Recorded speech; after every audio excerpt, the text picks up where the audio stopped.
अब प्रश्नोत्तर काल समाप्त हुआ। जिन प्रश्नों के उत्तर तैयार हों उन्हें सदन पटल पर रख दिए जाएं। अब शून्य काल लिए जाएंगे। श्रीमती मंजू अग्रवाल। महोदय, राज्य में कार्यरत लोहिया स्वच्छ बिहार अभियान में स्वच्छता पर्यवेक्षक को 7500 रुपया के स्थान पर 20,000 मासिक वेतन एवं पर्यवेक्षक और कर्मियों की सेवा अस्थायी करने की मांग करती हूँ। डॉक्टर निक्की हेम्ब्रम, इसमें भी महिलाओं को प्राथमिकता देते हैं। बैठ जाइए, तो आपका भी होगा। महिलाओं को आज प्राथमिकता देने का निर्णय लिया आप लोगों ने भाई। अध्यक्ष महोदय, मेरे विधानसभा क्षेत्र के तीनों प्रखंड हिसुआ, नरहट और अकबरपुर में 3,000 राशन कार्ड पेंडिंग है, जिसे बनाने के लिए गरीबों से ऑपरेटर द्वारा 2-2 हजार रुपया की रिश्वत मांगी जाती है। राशि नहीं देने पर पेंडिंग छोड़ दिया जाता है, जिसकी निगरानी से जांच की मांग सरकार से करती हूँ।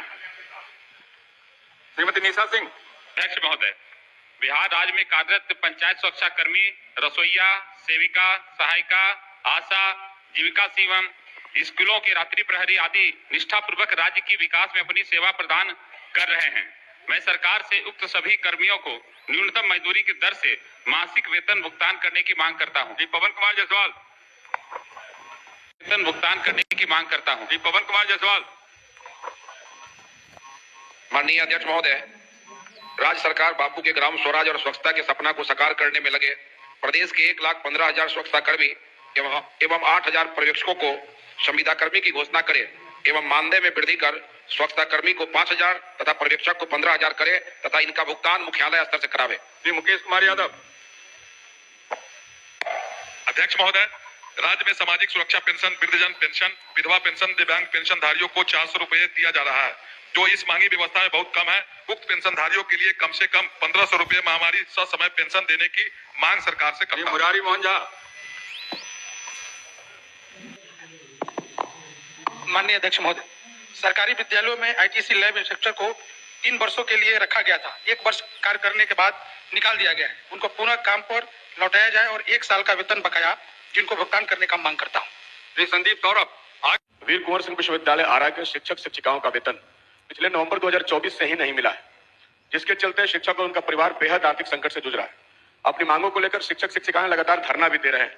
अतः मैं सरकार से आग्रह करूंगा कि जितना जल्द हो उन शिक्षक शिक्षिकाओं का वेतन भुगतान करें। महोदय, बहुत जरूरी सवाल है, कृपया सरकार। कुमार।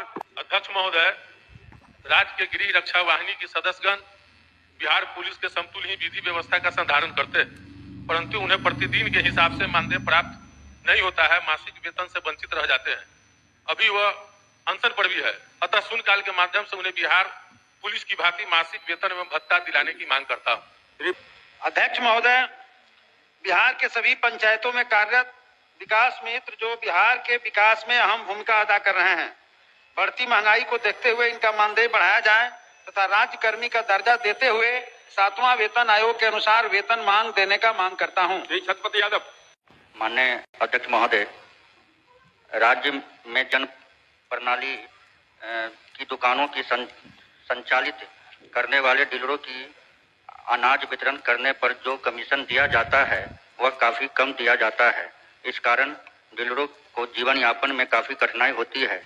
उन्हें हमेशा आर्थिक तंगी का सामना करना पड़ता है। जन वितरण प्रणाली के डीलर हमेशा जनता की सेवा में लगे रहते हैं, जिस कारण ही लोगों को अनाज की उपलब्धता हो पाती है। अतः हम जन वितरण प्रणाली के दुकानदारों को कमीशन कम से कम दोगुना करने हेतु सदन के माध्यम से सरकार का ध्यान आकर्षित करता हूँ। माननीय मंत्री। अध्यक्ष महोदय, राष्ट्रीय खाद्य सुरक्षा अधिनियम